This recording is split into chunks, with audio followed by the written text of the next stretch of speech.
Service is any work performed for the benefit of another. When tracing this theme through the Bible, a series of similarities and contrasts between the Old and New Testament orders will be observed. Almost the very doctrine of the New Testament is anticipated in the Old Testament, and almost every doctrine of the Old Testament is incomplete until perfected in the New Testament.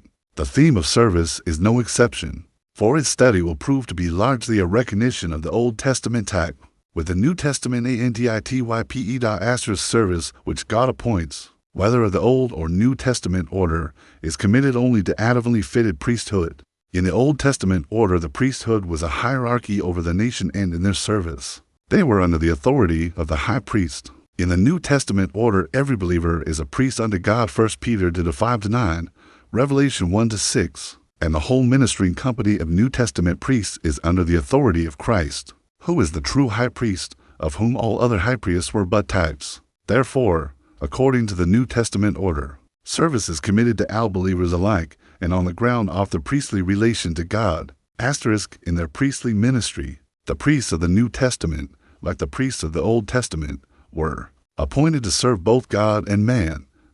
Service toward Godas, there was no evangel to be preached to the nations of the earth. Service, in the period covered by the Old Testament, consisted only in the performance by the priests of the divinely appointed ritual in tabernacle or temple. In contrast to this, the New Testament priestly ministry is much broader in its scope, including not only a service to God and fellow believers, but to all men everywhere. 1. The service of sacrifice. At this point, there is a striking similarity to be observed. The Old Testament priest was sanctified or set apart both by the fact that he was born into the priestly family of Levi and by the fact that he, with due ceremony, was inducted into the priestly office, which appointment continued so long as he lived. Likewise, at the beginning of his ministry, he was ceremonially cleansed by a once-for-all bathing, Exodus 29-4, closing parenthesis. In fulfilling the antitype, the believer priest is holy and once for all cleansed at the moment he is of Colossians 13, Titus 3-5, and by virtue of his salvation is set apart unto God. So also he is set apart by the new birth into the family of God. In addition to all this, it is peculiarly required of the New Testament priest that he shall willingly dedicate himself to God. Concerning his self-dedication we read, I beseech you therefore, brethren, by the mercies of God, that ye present your bodies a living sacrifice, holy, acceptable unto God, which is your reasonable service. Romans 12-1. The phrase, the mercies of God, refers to the great facts of salvation which have been set forth in the preceding chapters of the book of Romans, into which mercies every believer enters the moment he is saved, while the presentation of the body as a living sacrifice is the self-dedication to the will of God of all that the believer is and has. That which is thus yielded, God accepts and places where he wills in the field of service. Ephesians 10. According to the Scriptures, this divine act of accepting and placing is consecration. Therefore, the believer priest may dedicate himself, but never consecrates himself to God. In connection with the divine act of consecration, it should be observed that the present work of Christ as high priest, receiving, directing, and administering the service of believers, fulfills that which was typified by the ministry of the Old Testament priest in the consecration of the sons of Levi. Having yielded to God and being no longer conformed to this world, the believer priest will experience a transfigured life by the power of the indwelling Spirit, and by that power he will make full proof of what is that good and acceptable and perfect will of God. Romans 12-2. According to the New Testament order, priestly service and sacrifice toward God is threefold: a dedication of self, which is declared to be a reasonable service. Romans 12-1, or more literally, a spiritual worship, as Christ was himself both a sacrificer and a sacrifice. So the believer may glorify God, be the offering of his whole body as a living sacrifice to God, be the sacrifice of the lips, which is that voice of praise and is to be offered continually. Hebrews 13-5. See the sacrifice of substance, Philippians 4:18, referring to the cleansing of the priests. It should be noted again that the Old Testament priest, upon entering his holy office, was once for all cleansed by a whole bathing, which bathing was administered to him by another. Exodus 29-4. However, afterwards, though thus wholly bathed, he was required to be cleansed repeatedly by a partial bathing at the brazen laver. and this before undertaking any and every priestly service. In fulfilling the typical significance of this, the New Testament priest, though well cleansed and forgiven when saved, is at all times required to confess every known sin in order that he may be cleansed and qualified for fellowship with God.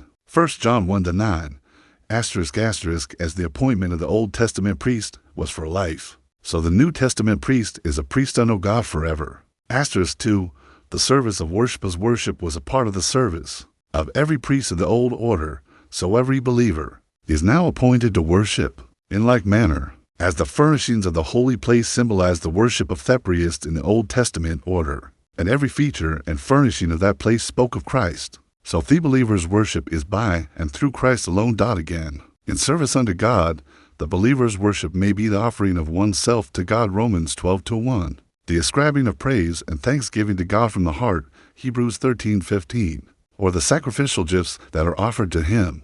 In connection with the worship of the Old Testament priests, there were the prohibitions recorded. These also are of typical meaning. No strange incense was to be burned, Exodus 30:9, which speaks typically of mere formality in service toward God, and no strange fire was allowed, Leviticus 10:1, which symbolizes the substitution of fleshly emotions in our service for true devotion to Crispy, the Spirit, or the love of lesser things, to the exclusion of the love for Christ. 1 Corinthians 1:11-13, Colossians 2:8, 16-19, 3.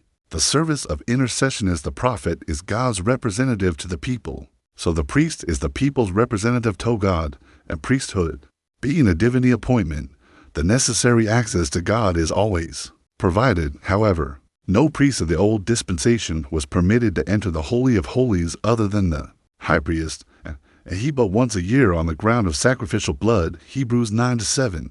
In this dispensation, in addition to the fact that Christ as high priest has with his own blood now entered into the heavenly sanctuary, Hebrews 4:14-16, Hebrews 9:24, Hebrews 10:19-22, and is now interceding for his own who are in the world, Romans 8:34, Hebrews 7:25, when Christ died, the veil of the temple was rent, which signifies that the way into the holiest is now open, not to the world, but to all who come unto God on the ground of the shed blood of Christ, Hebrews 10:19-22, having unhindered access to God on the ground of the blood of Christ. The New Testament priest is thus privileged to minister in intercession, Romans 8:26-27, Hebrews 10:19-22, 1 Timothy 2:1, Colossians 4:12, *2.